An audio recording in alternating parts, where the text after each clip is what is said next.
Welcome everybody. The purpose of this video today is to give a brief overview of what Rimworld actually is. I have a lot of friends who see me playing it and it takes some explanation of what kind of game it is. Overall, it is a colony simulation game where, depending on your starting scenario, you control a group of crash-landed individuals to try to survive and ultimately get off of the planet. So if we go under New Colony, here it asks us which scenario we would like to begin with. Crash Landed is your basic default Rimworld experience. It takes 3 colonists that have survived from a crashing spaceship landing in transport pods. You start off with a little bit of survival gear and food, a couple weapons, and I believe even a pet. If this is your first game, you want to start with the crash landed scenario. In the other scenarios we have here, we have Lost Tribe, The Rich Explorer, and Naked Brutality. Lost Tribe gives you, I believe, 5 people to start with, but you start essentially from sticks and stones. I mean, you have to gather everything. You only have primitive weapons like melees. You have no guns. You get 3 pets, and you get basic materials like wood, a couple medicine, and a couple food.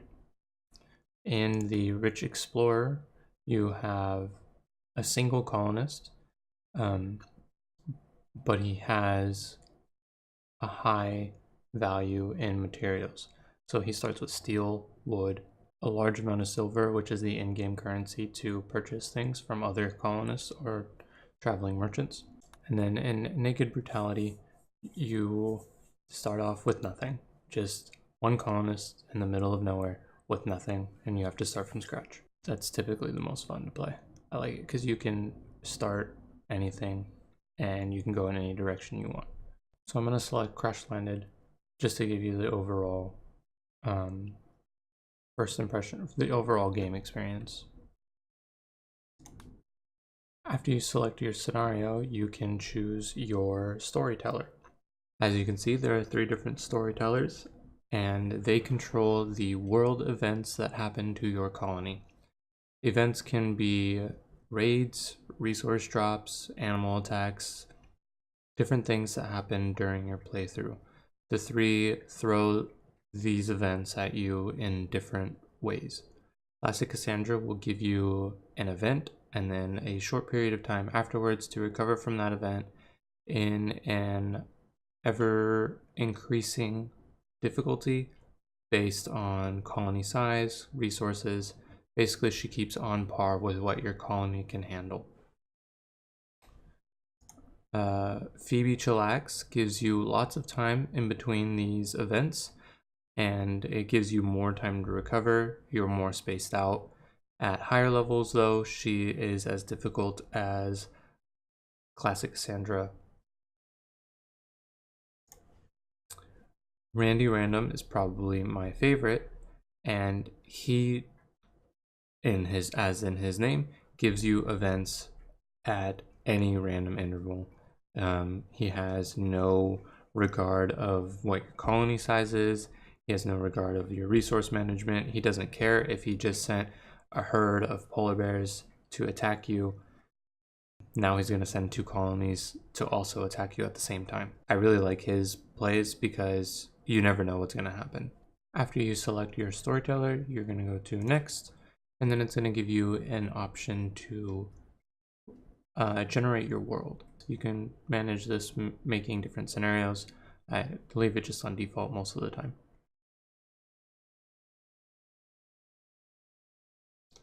It's going to generate your world, and then it gives you an overview of what your world looks like. You get to decide where your colony will land. The different areas on the map have different biomes. So one looks like a desert, one looks like a rainforest, one looks more temperate hills.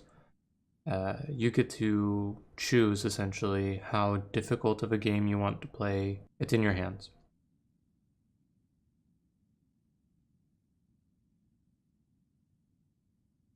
Each little section is a tile in which your colony would land on. and selecting a tile gives you more information on that tile. So this one is particularly flat. A couple of the resources that it gives around you, how long your normal growing period is. This determines how long your colonists can farm. Along with deciding what biome you want your colony to start in, the icons around the world are where different factions are. So you will always have one faction that is pirates.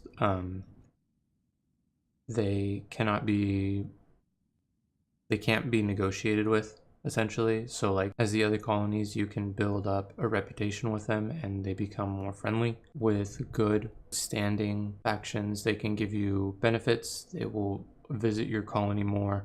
They can bring stuff to visit, and you can ask them favors if you are in need of resources in a certain situation. We're going to go ahead and hit next, and then it's going to take you to selecting which characters you crash landed with.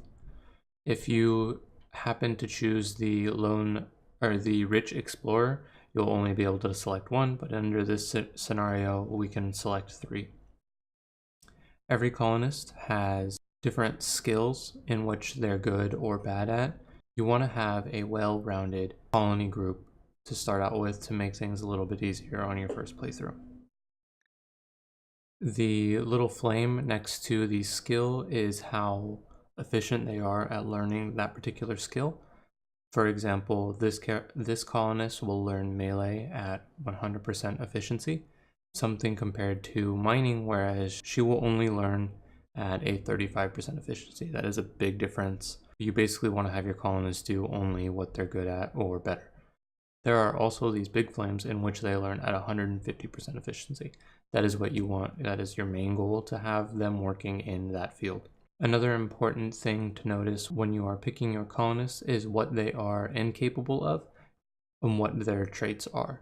For example, this particular colonist is incapable of being violent, so they will never shoot or they will never get into a fight.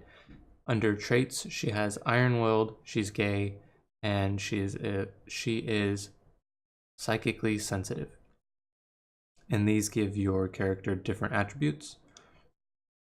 So the traits can change a lot about how your colonist acts in the world. So then you can go ahead and hit start, and it's going to generate your world, or your map.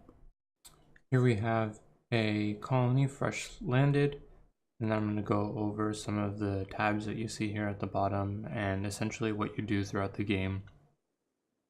Under architecture, you're going to find everything that your colonist can build, essentially. You have your walls here, your basic foundations, and then you're going to have all of your production, furniture, everything that you want to tell your colonists to build will be found under this area. Under work, you're going to find which colonists do which jobs and in what order. They're going to go from left to right, left being what they do first by default, and then if there's no check mark, then they won't do that option. So if I uncheck this, they won't grow. These lighter colored boxes, they are more efficient at that item. I believe this medical tab is an add-on, but I'll still go over it. You have an overview of what your colonists' health conditions are. Currently, these colonists are a lower condition because they're affected by their consciousness being lower from cryo sleep sickness, so that'll wear off soon because they just woke up from their cryo escape pods. Under restrict, you're going to find you can manage what time of the day your colonists can do what. You can put them under work, recreation, or sleep, and you fill out their timesheet. So essentially they will only do those things during that time. You can also manage their allowed areas. For example, you can make a home area, and then your colonists will stay only in the allowed area. So if you make a home area, they'll only be allowed to go in the area determined. Under assign, you can tell your colonists what to wear, what to eat, and what kind of drugs to take. It also determines how they respond to enemies attacking them.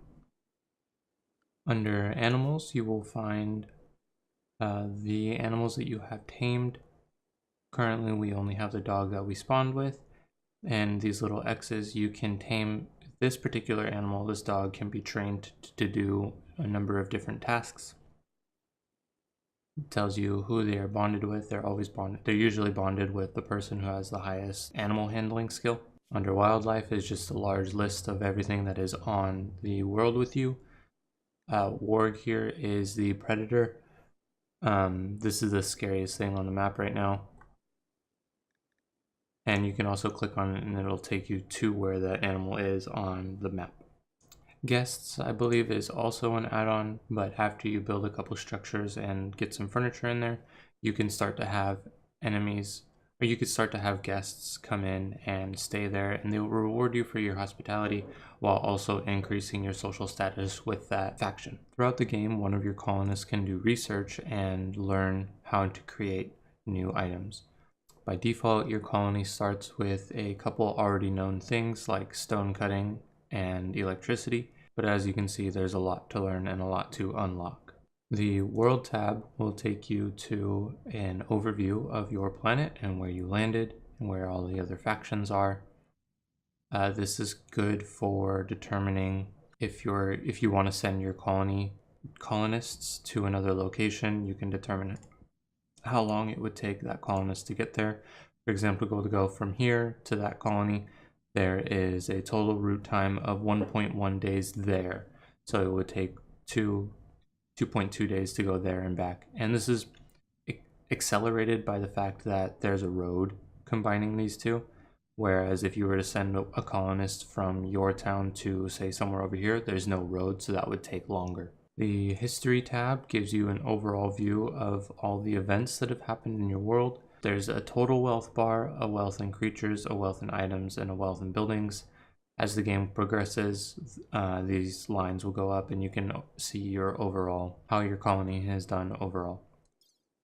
The Messages tab will give you an overview of the different messages that have popped up, such as a group of raiders is incoming, animals have joined the colony, things like that. And then you have your stats, which is your overall playtime and just overall stats of the map. Under factions, you have your standing with all of the neighboring factions. The pirates will remain hostile 100%. There's no negotiating with them. And then you have your menu. Next, I'm going to show you an example of what a further along colony will look like after you've determined for them to build rooms, make production, things like that. Here we have an example of a colony that has been going on for a while. And the beautiful thing about Rimworld is you have to control everything that happens in your colony. So if we go down here into production, for example, this is my colonist production room. And forgive the background noise, it's raining and we're in a temperate forest. But one of the basic things that you can start out with is a butcher table. So your colonists will go hunting, they'll bring back the food, and then another colonist will have to butcher it and take that meat and store it in a cooler. And that's what we have up here. There's a lot of minute details in the game that you begin to overview. For example, this is our research room, but this is an upgraded research bench with an item next to it that allows us to research further down the tree. Here we had a couple of our first growing zones that are no longer in use because I have upgraded to indoor growing. This is one of the guest rooms that I was telling you about. These are purple beds, so the friendly factions that visit this colony are allowed to stay in here. We have our dining room. We have a couple pets that are staying and sleeping inside. These are all of our crafting items that we have gained throughout this game. And this is our refrigerator in which we store all of our food. There's a cooler here that makes this room cold, that makes your food not degrade as fast. Overall, you want to produce food to get your colonists to survive so that they can survive long enough to get off the planet.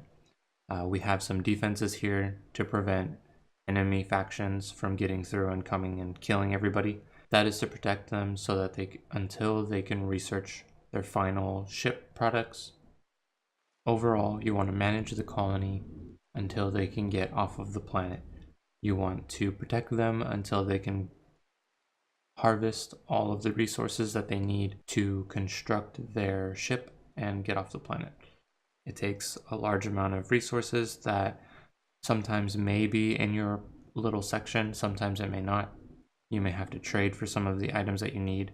You may have to go to neighboring tiles to get some of the resources that you need, or you can decide to not get off the planet and just play for as long as you want and see if you can defend against the ever increasing threats that Classic Cassandra gives you, or if you can survive the randomness of Rendy Random. Thank you for watching this video. I hope you liked it.